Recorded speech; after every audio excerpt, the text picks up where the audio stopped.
ভুয়ো ভোটার শনাক্তকরণের নির্দেশ দলনেত্রী মমতা বন্দ্যোপাধ্যায় গত 27 তারিখে কলকাতা নেতাজি ইন্ডোর স্টেডিয়াম থেকে দিয়েছিলেন। ইসলামপুর ব্লক তৃণমূল কংগ্রেসের সভাপতি জাকির হোসেন তার নিজ বাসভবনে কর্মীদের নিয়ে বৈঠক করেন এবং নির্দেশ দেন 7 দিনের মধ্যে ভোটার লিস্টে কোনো ভুয়ো ভোটার আছে কিনা তা শনাক্তকরণের জন্য এবং তাদের হাতে আজ তুলে দেওয়া হয় অঞ্চল ও বুথ ভিত্তিক ভোটার লিস্টের তালিকা। সেই মতন কর্মীরা সেই ভোটার লিস্টের তালিকা নিয়ে বাড়ি বাড়ি যাবেন ও কোনো ভুয়ো ভোটার আছে কিনা এলাকায় তার শনাক্ত করবেন।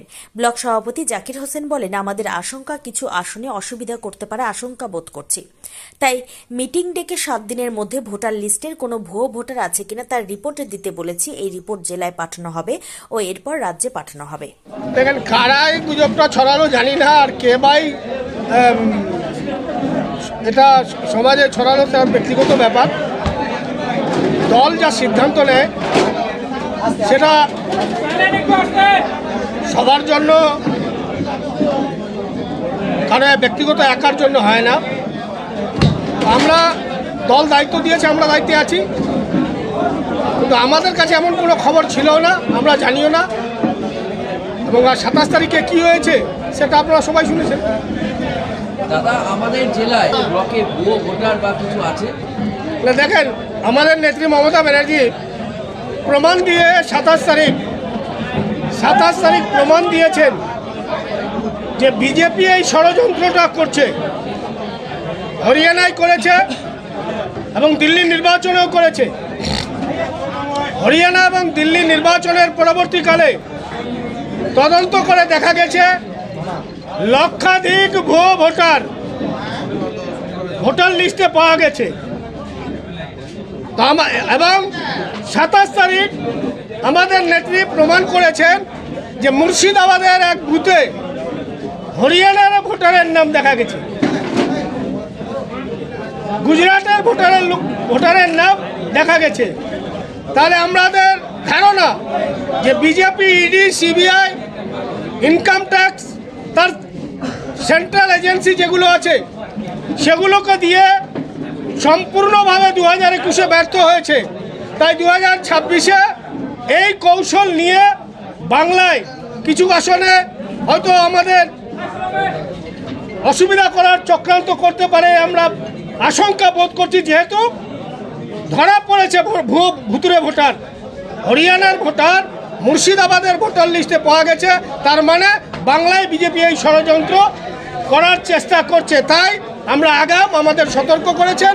সেই মতো আজকে আমি মিটিং ডেকে ইসলামপুর ব্লকের প্রত্যেকটা বুথে ভোটার লিস্ট স্ক্রুটিনি করে দেখে তার রিপোর্ট দিতে বললাম। আগামী 7 দিনের মধ্যে যদি কোথাও কোনো ভোটার লিস্টে ভুতুরে ভোটার নাম থাকে তাহলে সেটা যাতে আমাদের জানায়, আমরা জেলাতে জানাবো এবং জেলা রাজ্যে জানাবে, রাজ্য তার বিরুদ্ধে ব্যবস্থা নেবে। বিরোধী দলনেতা একসময় তৃণমূল কংগ্রেসের দাপুটে নেতা, উত্তর দিনাজপুর, দক্ষিণ দিনাজপুর, মালদা, মুর্শিদাবাদে দায়িত্ব ছিলেন। তিনি এখন বিজেপিতে। তিনি আপনাদের বিরুদ্ধে, মানে রাজ্য সরকার বা তৃণমূলের বিরুদ্ধে বারবার অভিযোগ করেন যে বাংলাদেশ থেকে আগন্তুক আসছে, জেহাদি আসছে। আপনারা পশ্চিমবাংলাকে মিনি পাকিস্তান বানাতে চান। এবার তৃণমূল কংগ্রেসের নেত্রী মমতা বন্দ্যোপাধ্যায় ভুয়ো ভোটার প্রমাণ সহযোগে তিনি হচ্ছেন আপনাদের সাংগঠনিক সভায় বলছেন, কেমন ব্যাপার হলো? আপনাদের বিরুদ্ধে তো অভিযোগ আপনারা বর্ডার খুলে দিয়ে ভুয়ো ভোটার ঢুকিয়ে দেন। দেখেন, বিজেপির কাছে বলার কোনো অস্ত্র নেই, কারণ মানুষের কাছে বলার জন্য লাগবে উন্নয়ন। মানুষের কাছে দলের, তার নিজস্ব দলের উপলব্ধি বলার জন্য সেই দলের জনদরদি কাজ, জনদরদি প্রকল্প যদি থাকে সেগুলো বলতে হবে। মানুষকে বিজেপি শুধু ভাওতা দিয়েছে, अच्छे दिन आया नहीं, 2 करोड़ बेकार को रोजगार दूंगा मिला नहीं, विदेश से काला धन लाएंगे आया नहीं। तो बीजेपीर शुद्ध एकटाई मंत्र, हिंदू धर्म, आमी सनातनी, आमी हिंदू। आज के आपनी देखबेन बांगलार शुभेंदु अधिकारी शुद्ध एक काजटाई करे। तो शुभेंदु अधिकारी अवस्था होच्छे कि जे होश में ना आए किसी के, थक कर गिर जाए आगोश में किसी के। तो 2026-এর পরে বেহুশ তো উনি আছে, আর 26-এর পরে বেহুশ হয়ে মোদির গদিতে যাই পড়ে যাবে, তারপরে ও সর্বশান্ত হয়ে যাবে। বাংলার মানুষ মমতা ব্যানার্জির উন্নয়ন পাচ্ছে এবং দেখছে। 90টারও বেশি প্রকল্প যা সরাসরি মানুষ পায়। আমরা আঙ্গুল দিয়ে বলে দিই, সবুজ সাথী দিচ্ছি, লক্ষ্মীর ভাণ্ডার দিচ্ছি, কন্যাশ্রী দিচ্ছি, রূপশ্রী মমতা বন্দ্যোপাধ্যায় ঘরে ঘরে পৌঁছে দিচ্ছে, কৃষক বন্ধু ঘরে ঘরে পৌঁছে দিচ্ছে। কোনো কৃষক মারা গেলে তার পরিবার 18 থেকে 60 বছর বয়সের মধ্যে যদি থাকে, সে মারা যাওয়া ব্যক্তি তার পরিবারকে 2 লাখ টাকা দিচ্ছে। তো মমতা ব্যানার্জির প্রচুর জনমুখী প্রকল্প আছে। বাংলার মানুষ মমতা ব্যানার্জিকে চায়। আর এই মুহূর্তে এই দেশকে যদি ভারতবর্ষকে যদি গর্বের ভারতবর্ষ করতে হয়, এই ভারতবর্ষকে যদি স্বামী বিবেকানন্দের ভারতবর্ষ করতে হয়, এই ভারতবর্ষকে কাজী নজরুল ইসলাম, নেতাজি সুভাষ বোস, রবি ঠাকুর এর ভারতবর্ষ যদি করতে হয়, তাহলে একমাত্র নেত্রী মমতা ব্যানার্জি, তিনি যদি দিল্লির দায়িত্ব নিতে পারেন, আগামী দিন এই দেশ পুনরায় গর্বের দেশ তৈরি হবে। আইপা কি ভরসা তৃণমূল কংগ্রেসের? দেখেন, তৃণমূল কংগ্রেসের ভরসা বাংলার মানুষ, তৃণমূল কংগ্রেসের ভরসা লক্ষ্মীর ভাণ্ডার পাওয়া মা বোনেরা, তৃণমূল কংগ্রেসের ভরসা সবুজ সাথী পাওয়া ভাই বোনেরা, তৃণমূল কংগ্রেসের ভরসা কন্যাশ্রী পাওয়া বোনেরা, রূপশ্রী পাওয়া বোনেরা, বাংলার কৃষক বন্ধু পাওয়া কৃষক ভাইয়েরা, ছাত্র যুব ভাইয়েরা, এরা হচ্ছে তৃণমূলের ভরসা, তৃণমূলের আস্থা। এবং এদের আস্থা, এদের ভরসা বাংলার মুখ্যমন্ত্রী বঙ্গজননী মমতা বন্দ্যোপাধ্যায়।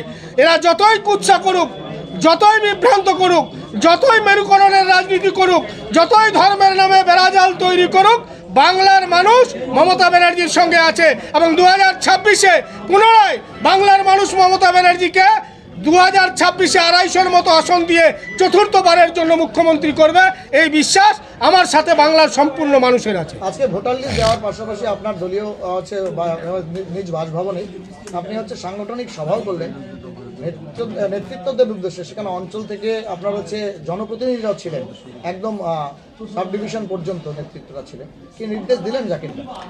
প্রথম তো আমাদের নেত্রী বলে দিয়েছেন 2026-এ আবার খেলা হবে, এবং সেই খেলা প্রথম খেলা হচ্ছে ভোটার লিস্ট। তো ভোটার লিস্টে আগে আমাদেরকে সাফাই অভিযান করে ভোটার লিস্টটা ত্রুটিমুক্ত করে প্রথমে বিজেপিকে 10 গোল আমাদের দিয়ে দিতে হবে। তো সেই কাজের জন্যই আজকে রাজ্য সম্মেলনে মমতা বন্দ্যোপাধ্যায়ের ঘোষিত সিদ্ধান্ত অনুযায়ী আজকে জেলাতেও মিটিং আছে।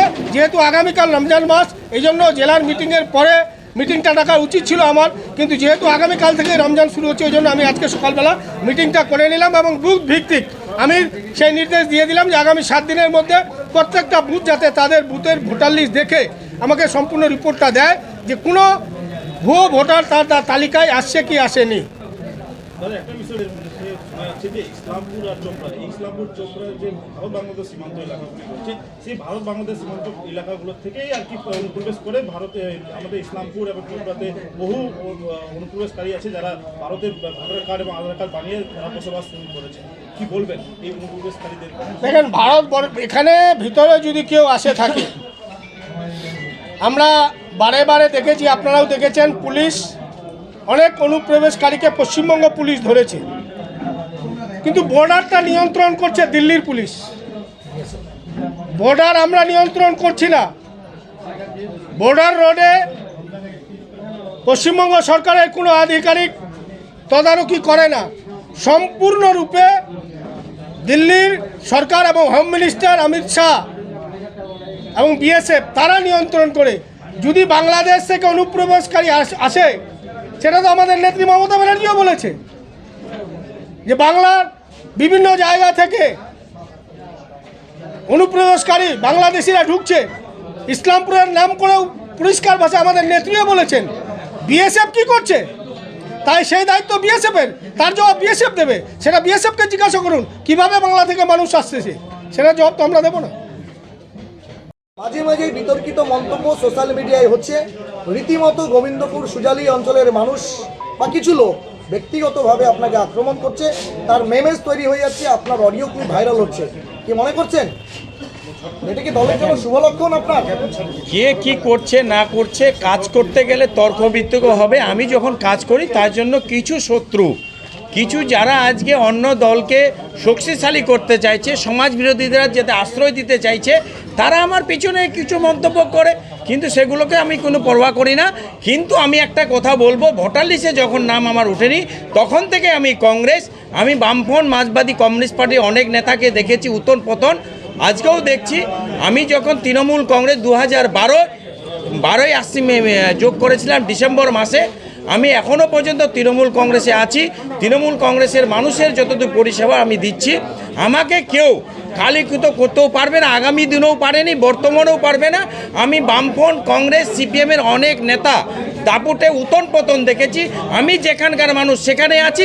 যারা আজকে আমাকে নিয়ে খেলা করছিল, তারা অনেক মানুষ আজকে তাদের পতন, তাদের উত্তন, তারা কিন্তু আজকে অনেক পিছিয়ে গেছে। আমি মাঠে ছিলাম, মাঠে আছি, আগামী দিনেও মাঠে থাকবো। আর নির্বাচনের আগে অন্ততপক্ষে শান্তিপূর্ণ বিষয় হোক, এটা মুখ্যমন্ত্রী বা পুলিশ মন্ত্রী আপনাদের দলনেত্রী তিনিও চাইছেন সেই এলাকায় যাতে শান্তিপূর্ণ সহাবস্থান থাকে, ভোট হয়, অস্ত্র না হয়, দা ঢুকে অবৈধ অস্ত্র, এসব নিয়ে কি প্রিকশনসের কথা ভাবছেন, কি আহ্বান রাখবেন নেতা কর্মীদের? দেখেন, বর্তমান বিগত দিনে যারা নেতৃত্ব দিচ্ছিল, বর্তমান নেতৃত্ব অঞ্চল সভাপতি আমাদের আব্দুল সাত্তার আছেন, আমি আছি, জাহেদুল ভাই আছে, আমরা লতিফুল আছে, জিয়ারুল আছে, আমরা শক্তিশালী এবং সব দিক দিয়ে আমরা লক্ষ্য দিই। সাংগঠনিক যেমন দেখি শান্তির বানাও, তখন দেখি বিগত অশান্তি থেকে বর্তমান শান্তিতে সুজালি আছে। আগামী দিনে আপনি দেখবেন সুজালিতে লোকসভা নির্বাচনে আজকে আমরা 95% উপরে তৃণমূল কংগ্রেসকে ভোট দিয়েছি। 24,000 মধ্যে আমরা আপনাকে 20,000 বেশি ভোটে এই বিধানসভা 2026-এ আপনি দেখবেন তৃণমূল কংগ্রেসের ঝুলিতে যাবে। আমরা সুজালি, গোবিন্দপুর, রামগঞ্জ 1-2, মাটিকুন্দা, আগডিমটি, খুন্তি, এটা সাংগঠনিক এই এলাকাটা সবসময় মানুষ আজকে তৃণমূল কংগ্রেসের পক্ষে ছিল, আছে। ইসলামপুর ব্লক তৃণমূল কংগ্রেসের পক্ষে ছিল, আছে, থাকবে। কারণ এখানকার যারা মানুষ আছে সমস্ত মমতা বন্দ্যোপাধ্যায় উন্নয়ন যে পেয়েছে, উন্নয়ন দিকে তাকিয়ে তৃণমূল কংগ্রেসের হাতকে শক্ত করার জন্য 2026-এর জন্য তৈরি আছে।